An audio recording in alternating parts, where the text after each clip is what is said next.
The Black Phone. Wow. This is an interesting one because this movie releases on so many different release dates around the world. First at a film festival sometime last year, and then the worldwide release date was going to be at the start of the year, but then it got delayed a couple of times, and most of the release dates are now in June.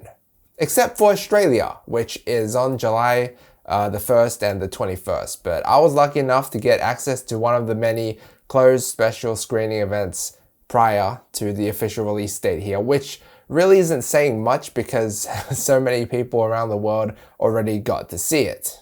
Regardless, I mean, this was the first time I got exclusive access to a preview screening, so the hype was real, and I'm glad to say that it did not disappoint for the most part.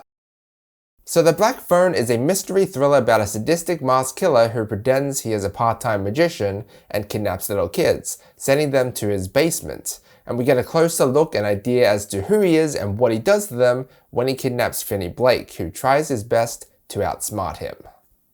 This was a very fun and fast-paced mystery thriller with a bit of escape room and supernatural elements in it as well.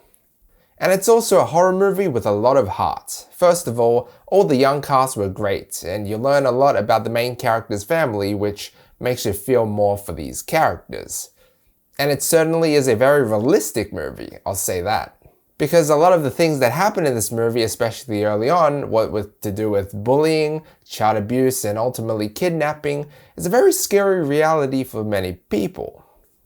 I'm pretty sure this movie isn't really actually based on an actual true story, but it is based off of Joe Hill's short story of the same name. But even if it isn't based on an actual true story, you can imagine it to be similar to any of the mysterious kid missing cases that have happened in the US in the past.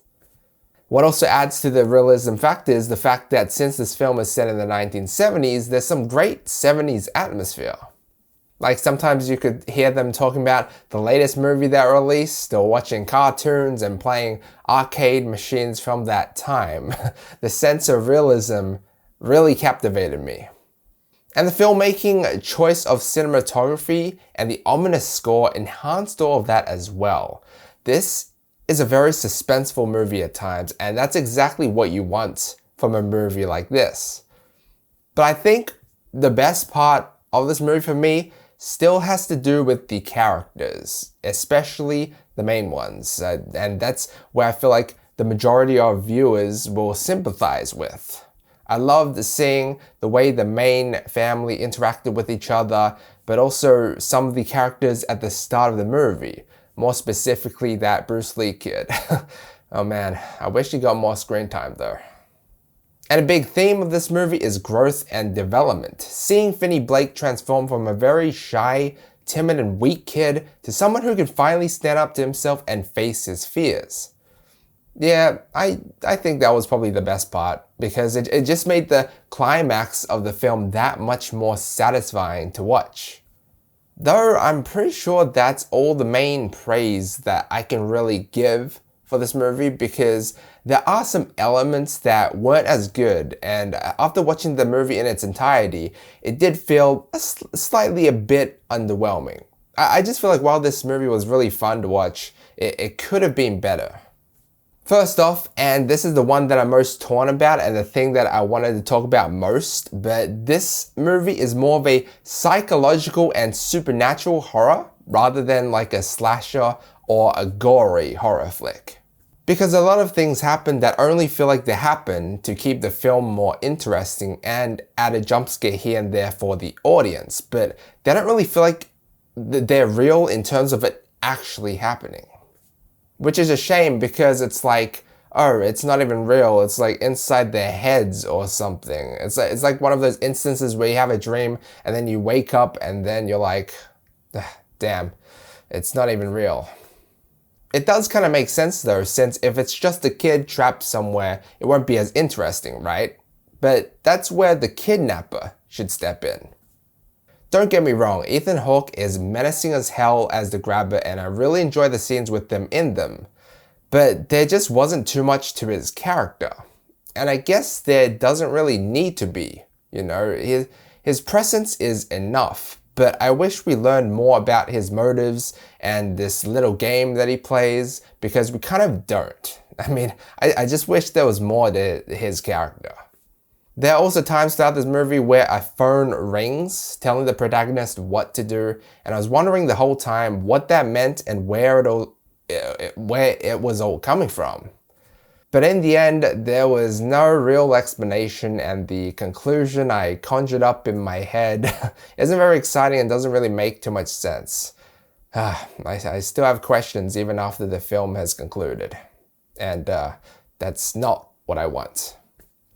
But that's the thing, a lot of this film is being left to the viewer's imagination because we don't really see many of the things that happen.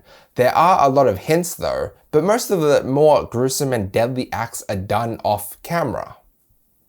Which, I don't know, I mean, some people might like it because it makes them, think of the worst possible outcomes and scenarios in their head, but that doesn't really work for me. My mind is not very creative.